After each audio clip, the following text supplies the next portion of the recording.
Rajkot game zone કાંડ બાદ સફાળું જાગેલ તંત્ર દ્વારા ફાયર સેફટીના નામે કડક કાર્યવાહી કરવામાં આવી રહી છે, પરંતુ ફાયર સેફટી વિહોણી સરકારી કચેરીઓ પ્રત્યે ફાયર વિભાગ આંખાડા કાન કરતું હોય તેમ લાગી રહ્યું છે। અમરેલી જિલ્લાની મોટાભાગની સરકારી કચેરીઓમાં એક પણ ફાયર સેફટીની સુવિધા નથી।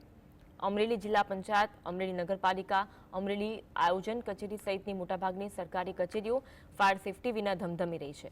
જ્યારે અમરેલી સેવા સદન ગણાતું બહુમાળી ભવન કે જ્યાં ઓછામાં ઓછી 30 ઉપરાંતની સરકારી કચેરીઓ આવેલી છે અને રોજના હજારો લોકો આ કચેરીઓમાં આવન જાવન કરતા હોય છે, તેમ છતાં તંત્ર દ્વારા સીલ મારવાની કામગીરી કરવામાં ન આવતા અનેક સવાલ ઉઠી રહ્યા છે।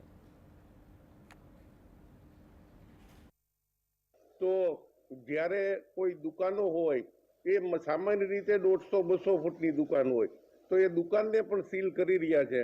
તો સામાન્ય રીતે આગ લાગે તો ગ્રાઉન્ડ ફ્લોરની દુકાનવાળો તો તરત જ બહાર નીકળી જવાનો છે, એને ક્યાં દુર્ઘટના કઈ થવાની છે।